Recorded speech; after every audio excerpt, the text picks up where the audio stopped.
SCP-173, la statue vivante. Classe de l'objet, Euclide. Description.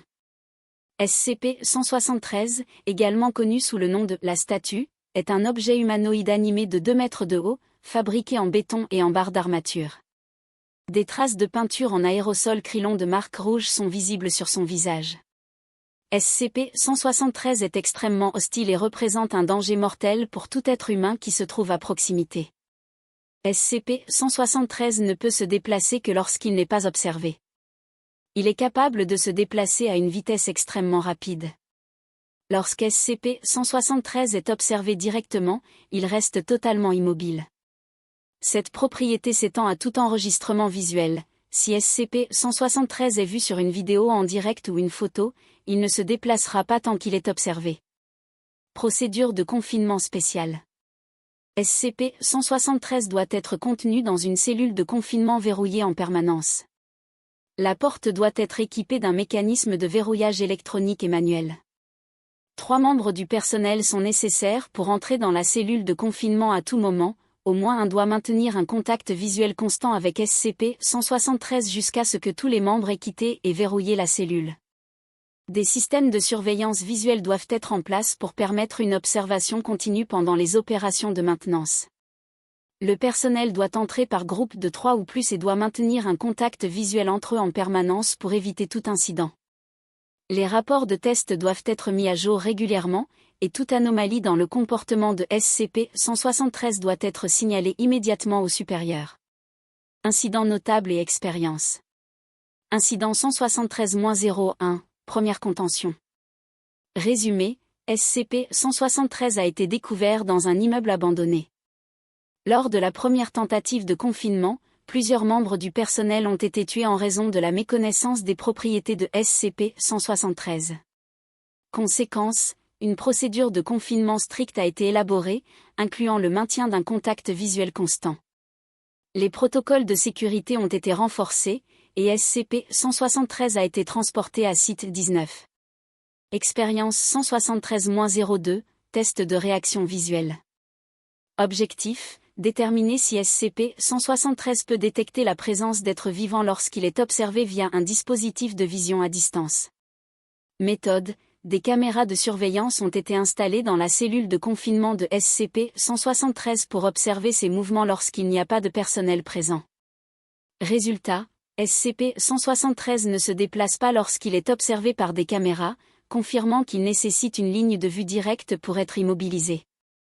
Conclusion, SCP-173 peut être contenu efficacement en utilisant des systèmes de surveillance vidéo, mais la présence humaine est toujours nécessaire pour les opérations de maintenance.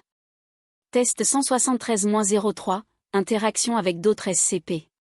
Objectif, évaluer les interactions de SCP-173 avec d'autres entités SCP pour comprendre ses limites et ses vulnérabilités. Méthode, SCP-173 a été introduit dans des cellules contenant divers SCP inoffensifs et non létaux.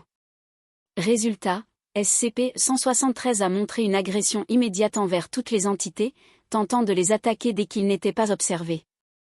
Cependant, SCP-173 semble incapable d'endommager les SCP avec des capacités défensives élevées.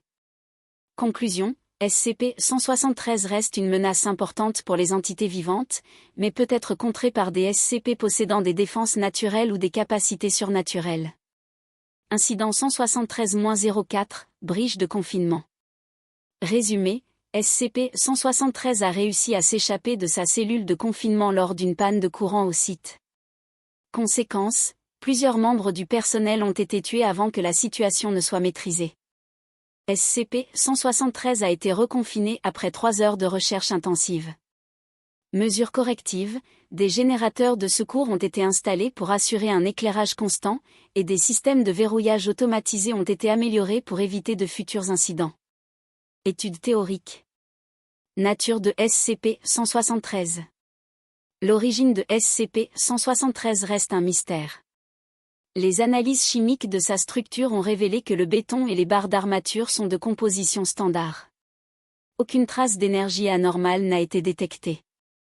Des théories suggèrent que SCP-173 pourrait être animé par une force paranormale ou être une manifestation d'un phénomène encore inconnu. Mécanisme de mouvement. Le mécanisme exact par lequel SCP-173 se déplace reste indéterminé. Aucun mouvement n'a jamais été directement observé, même à des vitesses de capture d'image extrêmement élevées. SCP-173 semble défier les lois de la physique conventionnelle, se téléportant plutôt que se déplaçant de manière traditionnelle. Impact psychologique. Les études sur le personnel qui interagit régulièrement avec SCP-173 ont montré des signes de stress post-traumatique et d'anxiété accrue. La nécessité de maintenir un contact visuel constant et la menace de mort instantanée en cas de clignement d'œil sont des facteurs de stress importants. Mesures d'urgence en cas de brèche. En cas de brèche de confinement, toutes les zones adjacentes doivent être verrouillées, et le personnel doit être évacué immédiatement. Des équipes d'intervention équipées de dispositifs de surveillance portables doivent être déployées pour localiser et reconfiner SCP-173.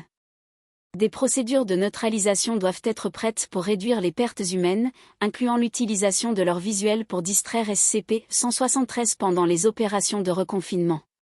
Conclusion. SCP-173 représente une menace grave en raison de sa capacité à se déplacer rapidement et à tuer instantanément. Les procédures de confinement doivent être suivies avec une rigueur extrême, et des recherches supplémentaires sont nécessaires pour comprendre et, éventuellement, neutraliser ses capacités. La vigilance constante est essentielle pour assurer la sécurité du personnel et prévenir les brèches de confinement catastrophiques.